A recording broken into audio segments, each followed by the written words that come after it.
Hi, my name is Joe Miller, and having graduated with a distinction in the Masters in Economic and Social History at Oxford in 2020, I have been a professional admissions consultant working with the profs to help more than 96% of candidates get into one of their first choice universities for a master's programme. In this video, given my knowledge as somebody that's graduated from this programme, I'm going to run you through 6 quick tips on how you can master your application.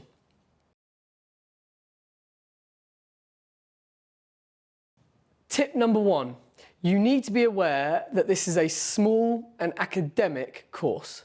There are only 16 students each year, and the majority of them are looking to go on to PhD or further study/research afterwards. That doesn't mean you can't go into a career in finance or consulting with this master's. In fact, that's exactly what I did, going to work at an investment bank. However, when it comes to the application, the academic staff at Oxford don't care about that side of your application whatsoever. And so it's really important that you emphasise academic research, the theories and concepts in economic and social history that are most relevant to you, and where you're going to fit in the Faculty of History at Oxford.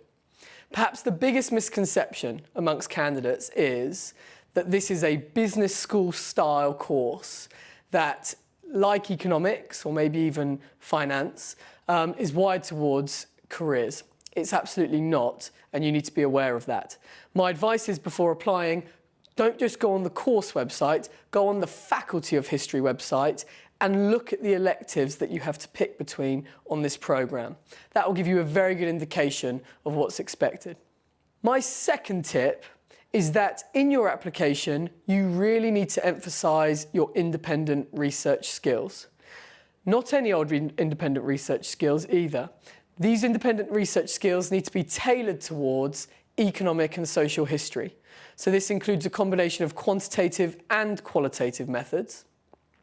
And ideally, you'll have evidence of where you've done that in your undergraduate degree, tackling real problems in economic and social history. If you haven't done modules in economic or social history in your undergraduate degree, perhaps you're from an economics background, for example, then at least show some sort of connection between what you've researched in the past and what you're going to be researching at Oxford. The professors that review this application are from the Centre for Economic and Social History at Oxford. These are lifelong economic and social historians. They simply don't have time for applications that are nowhere near this field of study nor this field of research. Please make sure that the concepts you're talking about in your application actually fit what the department are looking for. My third tip is that you need to be aware that this is a writing intense programme. From the 4,000-word essay that you have to write for the What Happened and Why course, through all of the electives that almost certainly require written coursework or a written exam, all the way up to the 15,000-word dissertation that you complete this course with, it is absolutely critical that you have strong essay writing skills. Therefore, if you come from a quantitative background, I would really consider whether you have the skills necessary for this programme. If you think you do, and you do have evidence of your writing, it's absolutely critical that you tell them this in your personal statement or even in your CV. They will need, as a prerequisite, a minimum prerequisite, a very strong level of essay writing skills in order for you to be accepted onto this course. My fourth tip is that you need to manage your referees. This is quite a unique programme in that they ask for 3 academic references. You need to find a balance in your referees. These need to be ideally big name professors, if possible, that carry some weight in the world of economic and social history. They have some sort of reputation, but also they need to be people that you've got a good relationship with, people perhaps that have supervised your undergraduate research, people whom perhaps in their course you've scored very highly. You should reach out to them early and ideally send them as much information as you can so that they can write the best reference for you. With all of my candidates, I help them draft a long email using a template that I've created so that they can tell their referees exactly what it is they want the referees to say. This is really, really important because Oxford place a lot of weight on the references in this course. My fifth tip is make the most of the written sample opportunity. A lot of students tick the written sample box. They send an essay that they've completed for their undergraduate degree and they just get it done with. And that's simply not good enough for this programme. Instead, find an essay that you've written or pick an elective if you've planned early enough in your undergraduate degree that enables you to write an essay in economic and social history. Go to your undergraduate professor who marks it and ask them for advice. Ask them to help you make it better. And then send that final improved draft to Oxford with your application. Oxford want to see the score that you got and who marked it or whose course you wrote that essay on.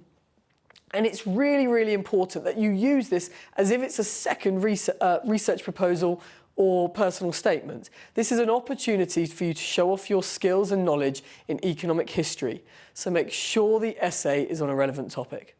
That also goes for your CV. A lot of candidates will just submit their plain old one-page professional style CV for this programme. I use a template that I've created that's a two-pager for this course, where it includes a lot of academic research that the candidate has also completed.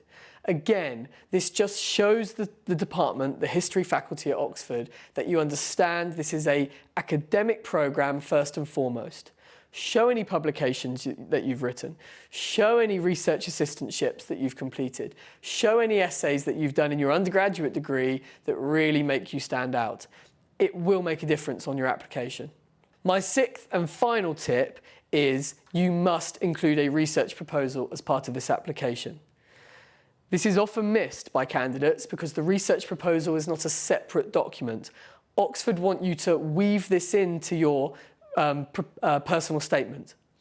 As such, it's really important that in full prose, no bullet points, you are walking Oxford through what your research question would be for your 15,000 word master's thesis, where you've got that idea from. Ideally, it's from an undergraduate course or piece of research that you've studied. They then want to see the historical context underpinning that research.